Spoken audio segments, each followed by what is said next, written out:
وراثت الانبیاء، انبیاء جو ہے اپنی وراثت میں زمین اور جائیداد چھوڑ کر نہیں جاتے،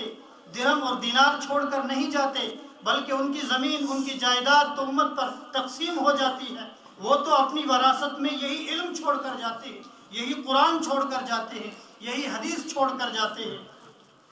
تو بزرگوں اور بھائیوں، علماء جو ہے اور طلبہ یہ انبیاء کے وارث ہیں، یہ کوئی معمولی لوگ نہیں، یہ مہمانان رسول ہیں۔ ایک حدیث پاک کے اندر آتا ہے، من قرأ القرآن وحفظه ادخلہ اللہ الجنۃ وشفعہ فی عشرۃ من اہل بیتہ، کہ جو شخص قرآن پاک پڑھ لیتا ہے، اس کو حفظ کر لیتا ہے، چاہے وہ قرآن مجید کے الفاظ کے معنی کو سمجھتا ہو یا نہ سمجھتا ہو،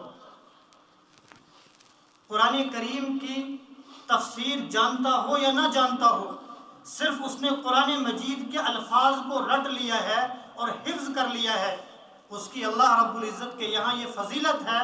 کہ اللہ تبارک و تعالی ادخلہ اللہ الجنۃ، اللہ اس کو بغیر حساب کتاب کے جنت میں داخل فرمائیں گے، اور صرف اسی کو جنت میں داخل نہیں کریں گے بلکہ اس حافظ قرآن کو 10 ایسے آدمیوں کے بارے میں سفارشی بنائیں گے کہ جو اسی کے خاندان میں سے ہوں گے، اور جن کے بارے میں اس کو سفارشی بنائیں گے اور جن کی وہ حافظ قرآن سفارش کرے گا، وہ لوگ نہیں ہوں گے جو نمازی تھے، جو عبادت گزار تھے۔ عبادت گزار تو جنت میں جائیں گے ہی، حافظ قرآن کا ان پر کیا احسان، بلکہ اللہ تبارک و تعالی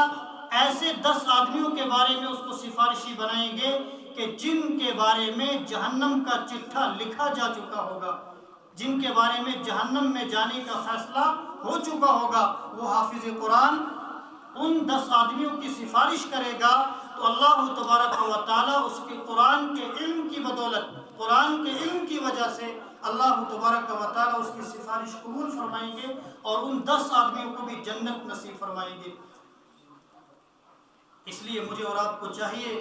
کہ میں اور آپ ان مہمانان رسول کی خدمت کریں۔ ابھی حضرت مفتی صاحب نے آپ حضرات کے سامنے بیان کیا تھا کہ ہم یا تو عالم بن جائیں یا طالب علم بن جائیں یا طالب علموں کی مدد کرنے والے بن جائیں، اگر یہ بھی نہیں بن سکتے تو کم از کم ان طالب علموں سے محبت کرنے والے بن جائیں۔